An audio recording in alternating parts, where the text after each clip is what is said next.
প্রতিটা ওষুধের mental symptom গুলোই বলে থাকি।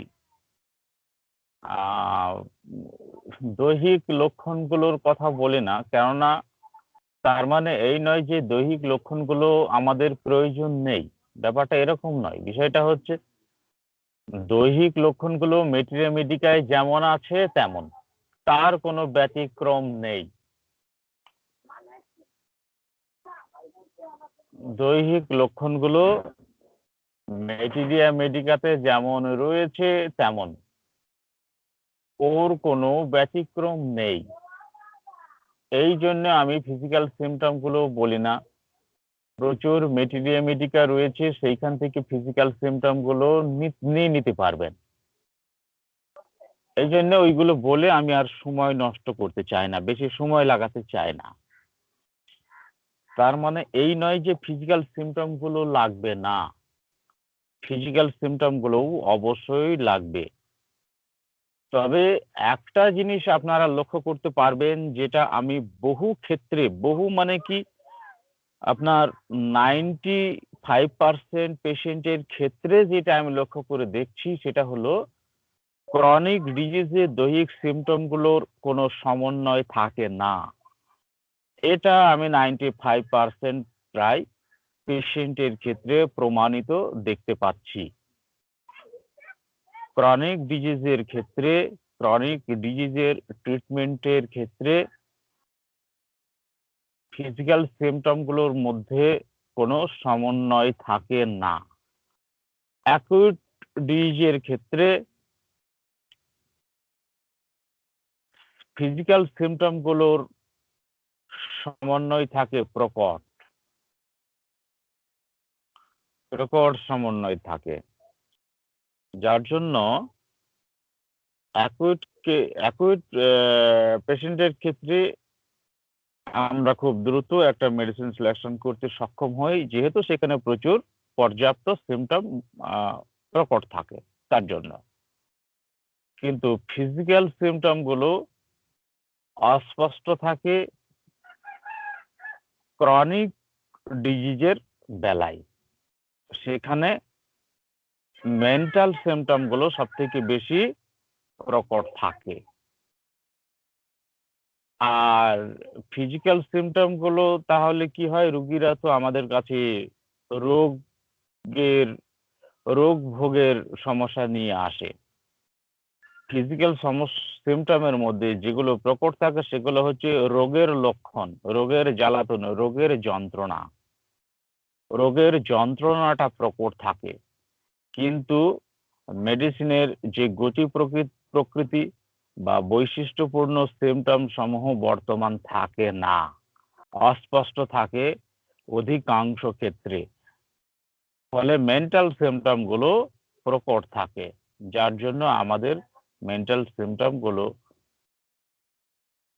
সম্বন্ধে জ্ঞান অর্জন করা অত্যন্ত গুরুত্বপূর্ণ। আচ্ছা, তো ফসফরাস ঔষধ হচ্ছে একজন রক্তস্রাব প্রবণ ধাতু।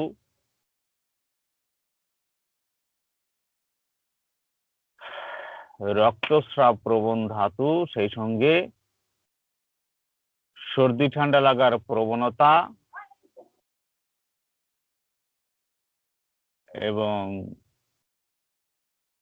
নিউমোনিয়া হবার একটা ঝোঁক,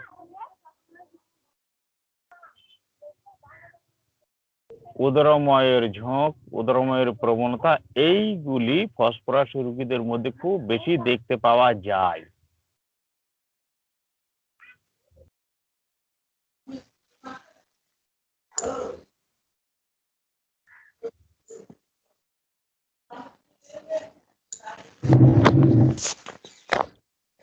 ধাতুগতভাবে ফসফরাস রোগীর মধ্য থেকে রক্তস্রাবের প্রবণতা এতটা প্রবল যে সামান্য একটা ফুটো হলে সেখানে ফিঙ্কি দিয়ে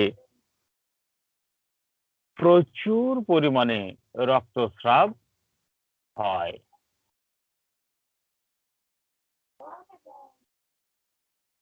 প্রচুর পরিমাণে। কারোর হয়তো মেন্সের শুরু হলো, মেন্সের ব্লিডিং শুরু হলো, সে আর বন্ধ হয় না, প্রচুর পরিমাণে হয়।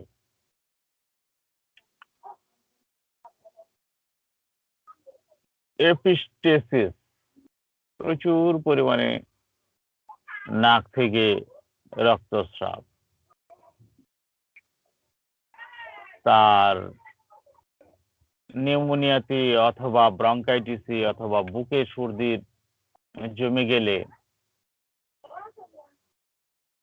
তার যে শ্লেষ্মা বার হয়, শ্লেষ্মার সঙ্গেও রক্তের একটা সিট লেগে থাকে,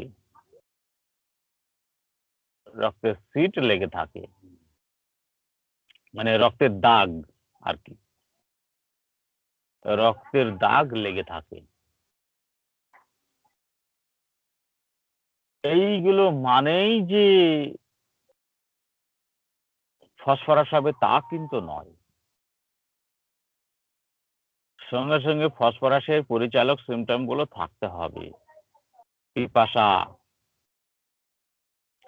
ঠান্ডা পানির প্রবল পিপাসা, মিষ্টি খাওয়ার প্রবণতা, মাংস খাবার প্রবণতা, এগুলো থাকতে হবে।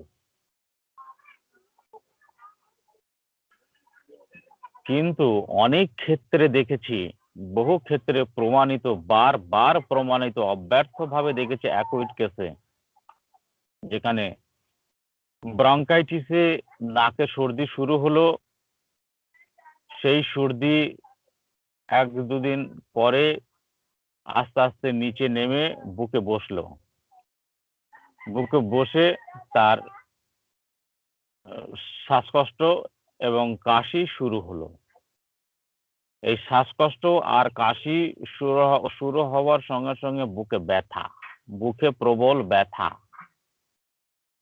সেই সঙ্গে হালকা জ্বর জ্বর ভাব এবং বুকে প্রবল ব্যথা, শুষ্ক কাশি, গলায় ব্যথা, এগুলো শুরু হয়।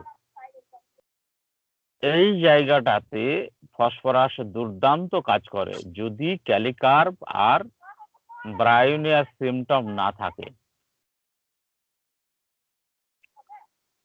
তো ফসফরাসের কি সিমটম থাকে এইখানে? ফসফরাসের সিমটম হচ্ছে যে প্রবল ব্যথা, প্রবল ব্যথার সঙ্গে শুষ্ক কাশি, সেই সঙ্গে শ্লেষ্মা ওঠে, তাতে কিন্তু কোনো রক্ত থাকে না। প্রথম অবস্থায় রক্ত থাকে না, এটা চলতে দিলে রক্ত বার হবে। ওই ব্যথার সঙ্গে কিন্তু সে শান্ত থাকে, খুব যে উগ্র মেজাজ, খুব খারাপ মেজাজ, এরকম থাকে না। আবার ব্রায়োনিয়ার মতো আর চলতে ভালো লাগছে না, চুপচাপ শুয়ে থাকতে হবে, নড়াচড়া করলে বৃদ্ধি, এরকমটা থাকে না। মানে জীবন যাপনটা কিছুটা নিস্তেজ চলে আসে, জীবনযাত্রার গতি প্রকৃতিটা কিছুটা নিস্তেজ চলে আসে, সক্রিয় ভাবটা নিস্তেজ চলে আসে। সেই সঙ্গে বহু ক্ষেত্রে দেখেছি যেখানে পিপাসা নেই। এই পিপাসা নেই মানে তার গলা, বুক, মুখ সব শুকিয়ে যাচ্ছে তেমন না, এমনি স্বাভাবিক। কিন্তু বৈশিষ্ট্যপূর্ণ সিমটম হিসাবে যেটা প্রকট থাকে তা হলো নাকে সর্দি শুরু হলো, হাঁচি সর্দি অনেক কিছু হয়েছে, এবার সে হাঁচি বন্ধ হয়েছে, নাক থেকে সর্দি, নাকের সর্দিটা নিচে নেমে এসে আস্তে আস্তে বুকে সঞ্চয় হয়ে বুকে ব্যথা বেদনা শুরু হয়েছে, গলায় ব্যথা, সঙ্গে শুষ্ক কাশি। অন্য কোনো মেডিসিনের বৈশিষ্ট্যপূর্ণ সিমটম নেই। শুধু এটুকুই যদি থাকে, ফসফরাস দিলে অব্যর্থ রেজাল্ট হবে।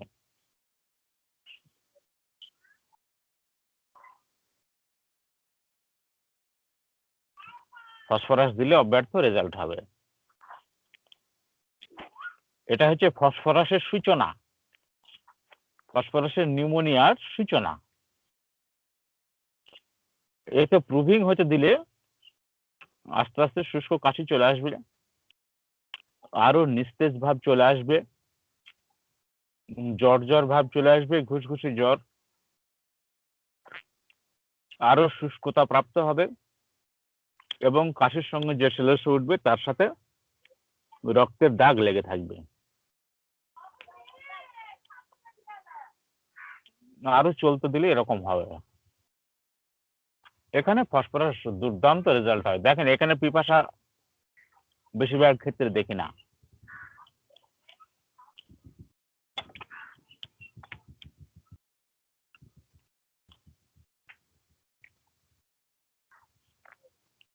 খুব ভালো কাজ করবে। তাহলে ফসফরাস হচ্ছে রক্তস্রাবের প্রবণতা, উদরময়ের প্রবণতা,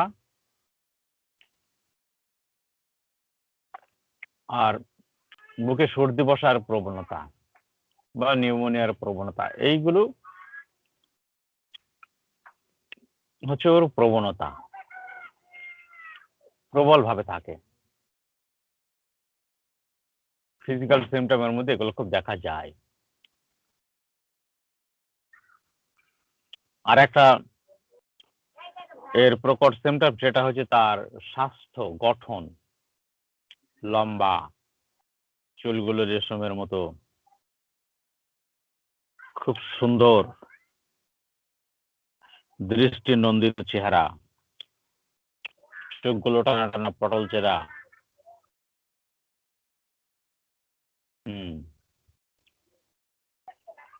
অপ্রশস্ত বক্ষ, এরকম চেহারা দিয়েছে। অনেকে আবার অন্য সিমটম গুলো বিবেচনা না করে শুধু চেহারা দেখে ফসফরাস প্রয়োগ করে থাকেন, আর জিজ্ঞাসা করেন যে আপনার ঝড় বজ্রপাতের ভয় পান?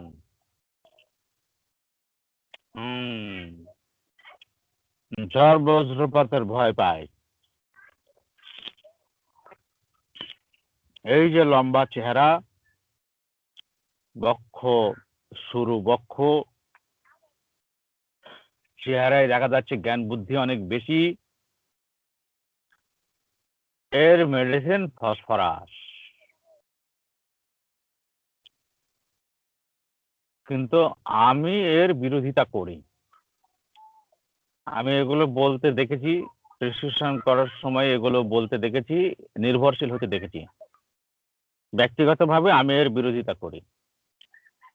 এটুকুর উপর ফসফরাস নির্বাচন হবে না। একটা বডি স্ট্রাকচারের চেয়ে একটা ব্যক্তির ব্যক্তিত্বের গুরুত্ব অনেক অনেক বেশি। এখন এই বডি স্ট্রাকচারের সঙ্গে যদি ব্যক্তি অত্যন্ত শান্ত, অত্যন্ত নম্র প্রকৃতির, অত্যন্ত জ্ঞানী, বুদ্ধিমান, অত্যন্ত ধৈর্যশীল, সে ব্যক্তি অসুস্থতার সময়ে নিজেকে আরো বেশি শান্ত প্রকৃতির করে তোলে এবং অন্যদের ইচ্ছার উপযোগী করে তোলে নিজেকে।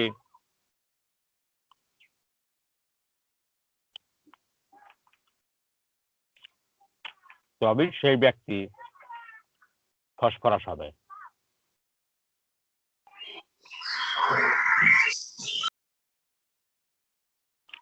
তবেই সে ব্যক্তি ফসফরাস হবে।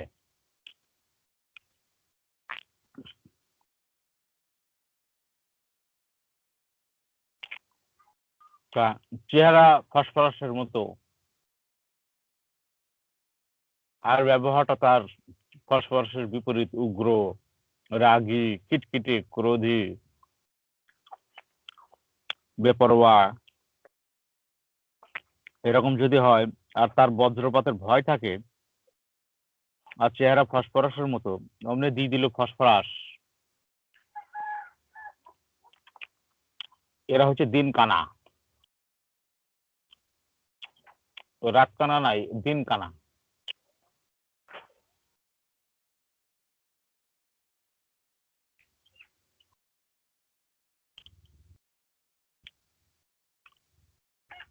ফসফরাসের মধ্যে দৈহিক সিমটমগুলোর মধ্যে আর একটা খুব বৈশিষ্ট্যপূর্ণ সিমটম আছে। আমি সমগ্র সিমটমটা বলে এবার দ্বিতীয় রেকর্ডিং এ ব্যক্তিত্বে চলে যাব। ফসফরাসের বৈশিষ্ট্যপূর্ণ দৈহিক লক্ষণগুলো হচ্ছে শরীরের যে কোনো স্থান থেকে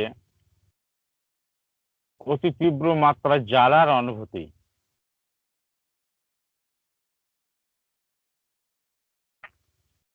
sulphur, medorrhinum, chamomilla, sanicula, tuberculinum, natrum সাল,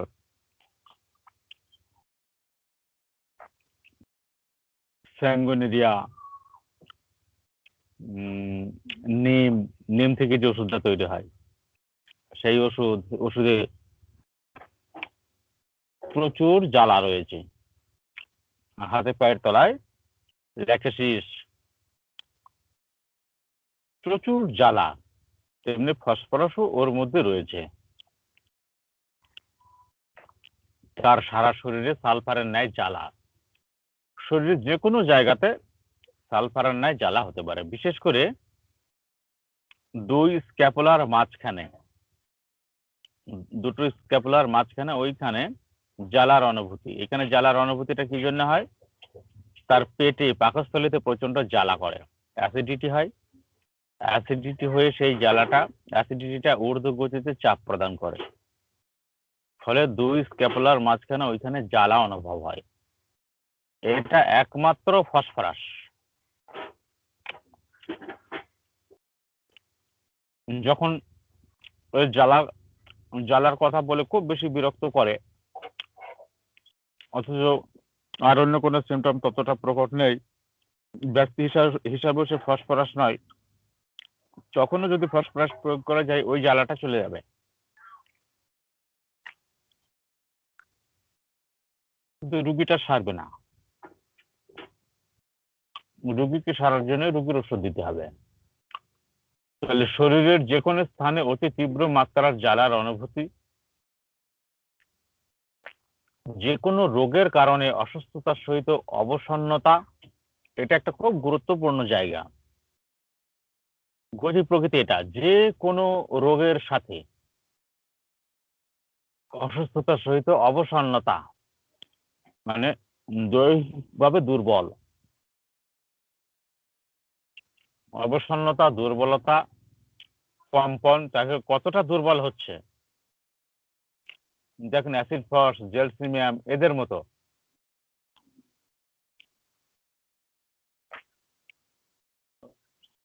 দৈহিকভাবে অবসন্নতা, দুর্বলতা, কম্পন, পক্ষাঘাত অবস্থা। পক্ষাঘাত মানে কি? পক্ষাঘাত অবস্থা মানে হচ্ছে একেবারে নিজে নিজে চলতে ফিরতে পারে না, এতটা দুর্বল। এটাই ফসফরাসের দুর্বলতাটা মনে রাখা অত্যন্ত জরুরি। এরা ভীষণভাবে দুর্বল হয়ে পড়ে। আর্সেনিকাম, অ্যালবাম খুব দুর্বল হয়ে পড়ে এরা।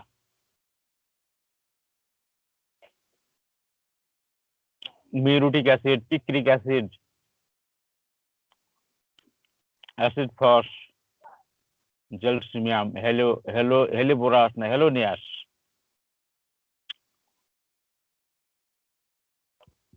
এরা এরকম দুর্বল হয়ে পড়ে।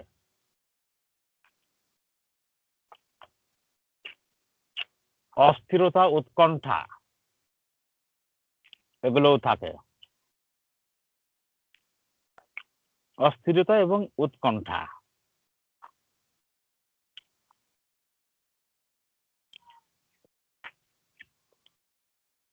তাহলে দুর্বলতার সঙ্গে অস্থিরতা, উৎকণ্ঠা এগুলো থাকলে তুলনা করতে হবে অ্যাকোনাইট, আর্সেনিক, রাস্টক্স।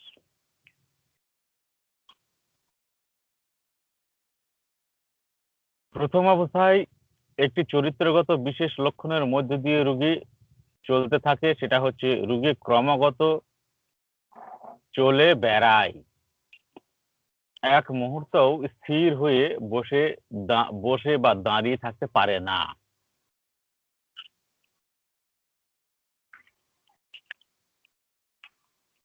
এই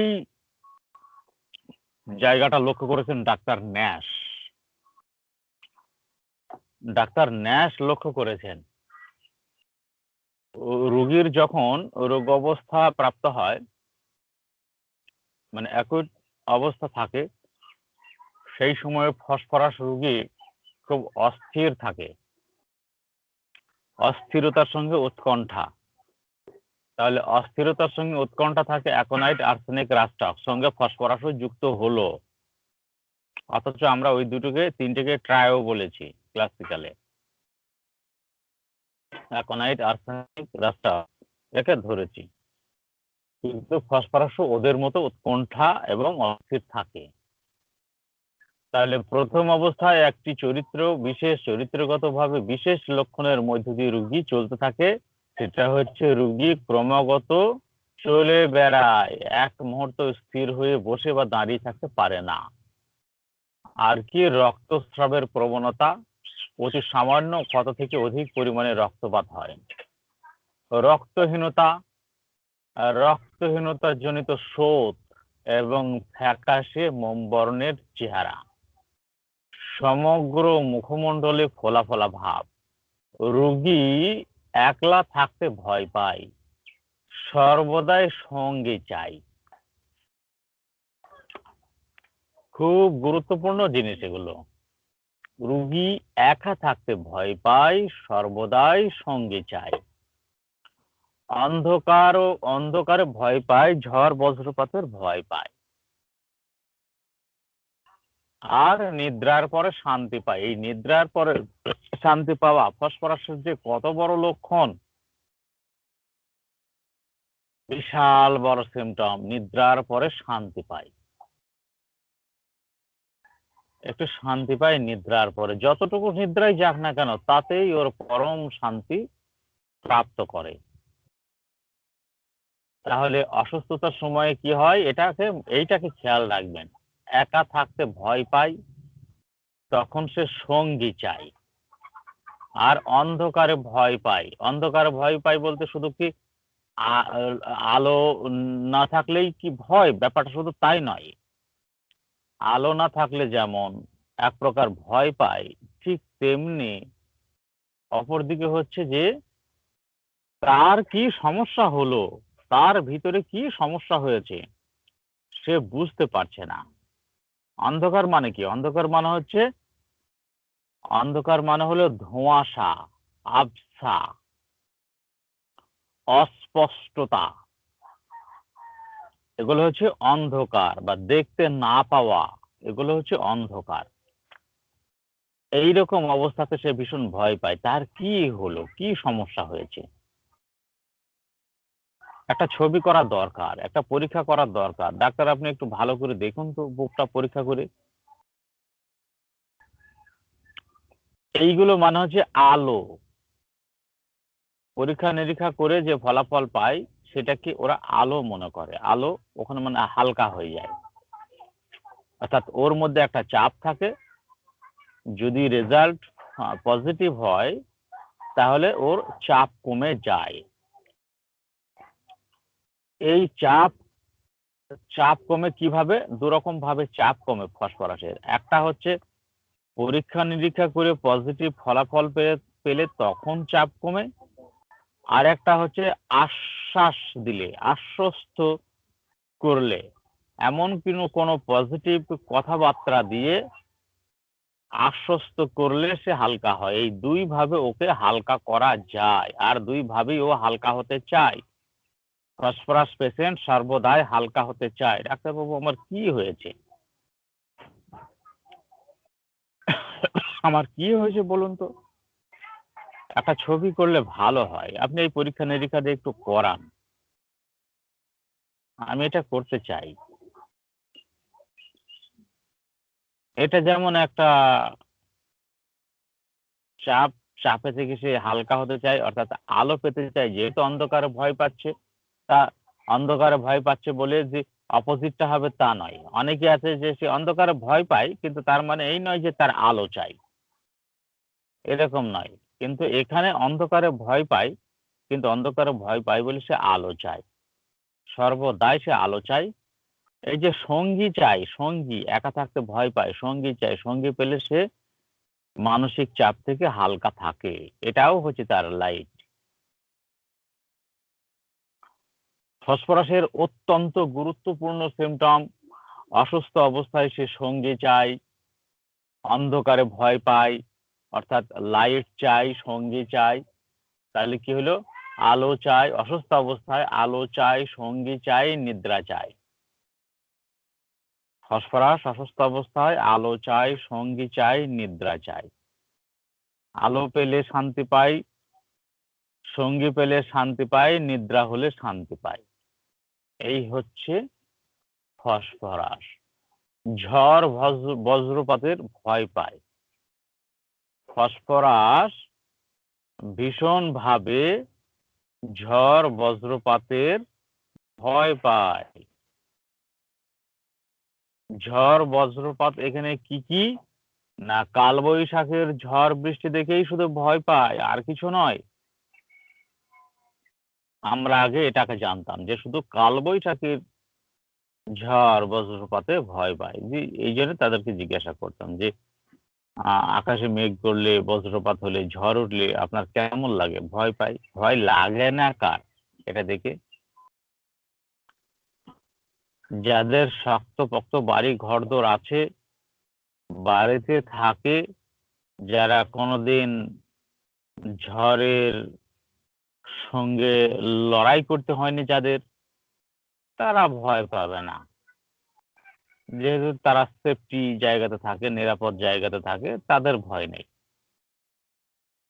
কিন্তু ফসফরাস রোগী হলে যতই সেফটি জায়গা থাক না কেন, সে ভয় পাবেই পাবে।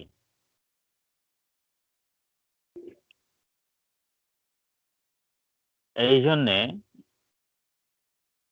এই সিমটমকে ধরে ফসফরাসকে নিশ্চিতকরণ করাটা রিস্কি ব্যাপার হয়ে যায়। ফসফরাসের আর ঝড় বজ্রপাতের হচ্ছে সেটা কি? এমন কিছু ঘটনা যা ধ্বংসাত্মক ঘটনা, এমন কিছু ধ্বংসাত্মক ঘটনা যা তার জীবনে ঘটেছে, যা তার জীবনে ঘটেছে অথবা সে ঘটতে দেখেছে বা শুনেছে, সেটা খবরের কাগজে হোক, টিভিতেও হোক, কারোর মুখে মুখে হোক, এই অভিজ্ঞতা তার আছে। সেরকম ধ্বংসাত্মক কার্যকলাপের সে প্রচুর ভয় পায়। উদাহরণ কি? উদাহরণ হচ্ছে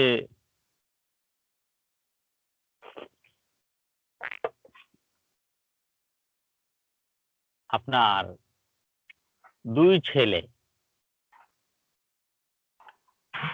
ছেলেকে খুব ভালোবাসেন। যেহেতু ফসফরাস অত্যন্ত স্নেহপ্রবণ ব্যক্তি, স্নেহ বলতে কিন্তু ওটাই মনে রাখবেন, আর স্নেহ তখনই ধরা হবে যখন সর্ব অবস্থায় স্নেহ বর্ষণ করে, সেই চরিত্রকেই স্নেহপ্রবণ চরিত্র ধরা হবে। এক জায়গায় স্নেহ দেখালো আর এক জায়গায় উগ্রতা দেখালো, সেটা অবশ্যই অ্যাফেকশনেট বিহেভ হবে না। এক জায়গাতে সে ভালোবাসা দেখাচ্ছে, খুব স্নেহ দেখাচ্ছে, আদরণীয় আচরণ দেখাচ্ছে, আর এক জায়গাতে খারাপ ব্যবহার দেখাচ্ছে, এটা অ্যাফেকশনেট ধরা যাবে না। এটা হচ্ছে অ্যাফেক্টেশন, ভান করা, ধান্দাবাজি, এরা ম্যানিপুলেট।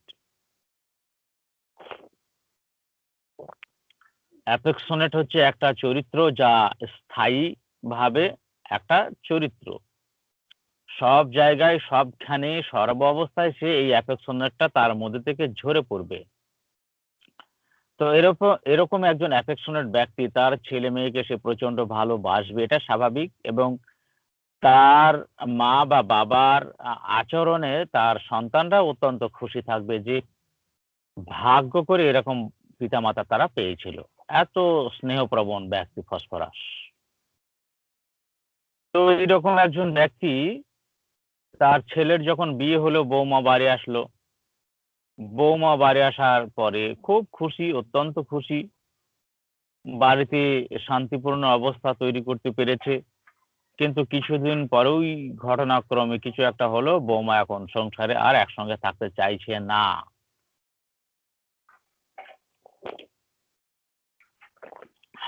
সংসারে আর একসঙ্গে থাকতে চাইছে না, কিন্তু ফসফরাস তো তাকে সংসার থেকে পৃথক হতে দেবে না। ছেলেকে তার সংসারে পৃথক করে দেওয়া মানে তার বেঁচে থাকার যে শান্তি সেটা শেষ। ফসফরাসের বেঁচে থাকার শান্তি শেষ। এটাই হচ্ছে তার কাছে ঝড়। এটাই হলো তার কাছে ঝড়।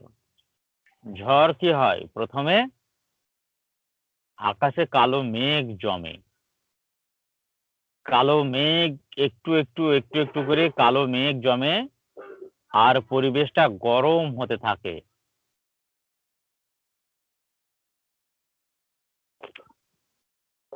আবহাওয়াটা গরম হতে থাকে, আর একটু একটু করে মেঘ জমতে থাকে। আবহাওয়াটা গরম হতে থাকে, একটু একটু করে মেঘ জমতে থাকে। এই পরিস্থিতিতে মানুষের মনে ক্রমশ একটা চাপ জমতে থাকে। ক্রমশ একটা চাপ জমতে থাকে, একটা আতঙ্ক, একটা অ্যান্টিসিপেশন জমতে থাকে। এর মধ্য দিয়ে সে প্রচন্ড উৎকণ্ঠায় থাকে, কখন কালবৈশাখী ঝড়ের তাণ্ডব শুরু হয় আর সব এলোমেলো করে ক্ষতি করে দিয়ে বেরিয়ে যাবে। এই অভিজ্ঞতা তো আপনাদের রয়েছে। বাংলাদেশে যখন বড় বড় ঝড় হয়, সমুদ্র উপকূলবর্তী এলাকাতে বিস্তর ক্ষতি করে বেরিয়ে চলে যায়, ওটাই হলো ঝড়। আর মানে থান্ডার স্টর্ম ওটাই।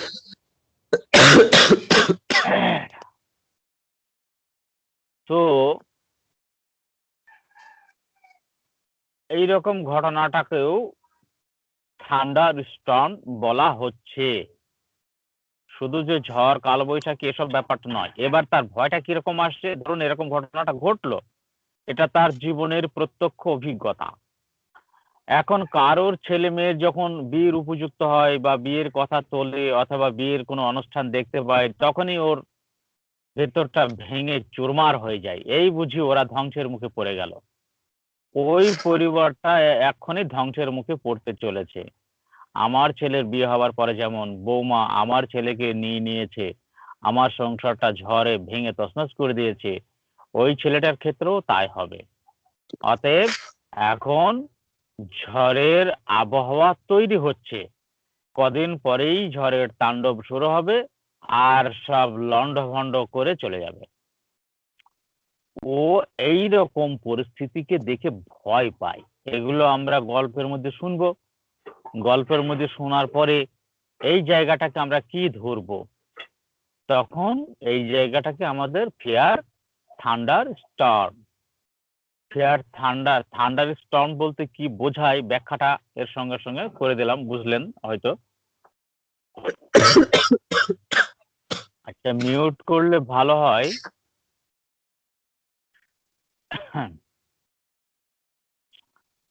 মিউট করে নিলে ভালো হতো, সাউন্ড আসছে। এই পর্যন্ত বুঝতে কোনো অসুবিধা হলো কিনা বা কারো কিছু বলার আছে কিনা?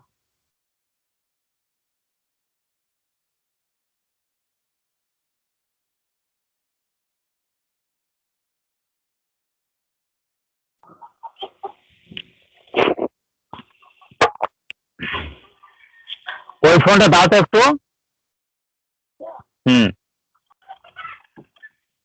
নেতায় ফোন করছে, ওকে কল ব্যাক করতে হবে।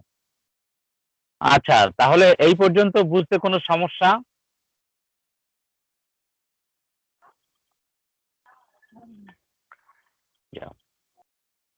না স্যার, সমস্যা নাই। আচ্ছা আচ্ছা, এ পর্যন্ত তাহলে বোঝা গেল। এবার আমি রেকর্ডিংটা কেটে দিচ্ছি, কেটে সেকেন্ড রেকর্ডিং করছি।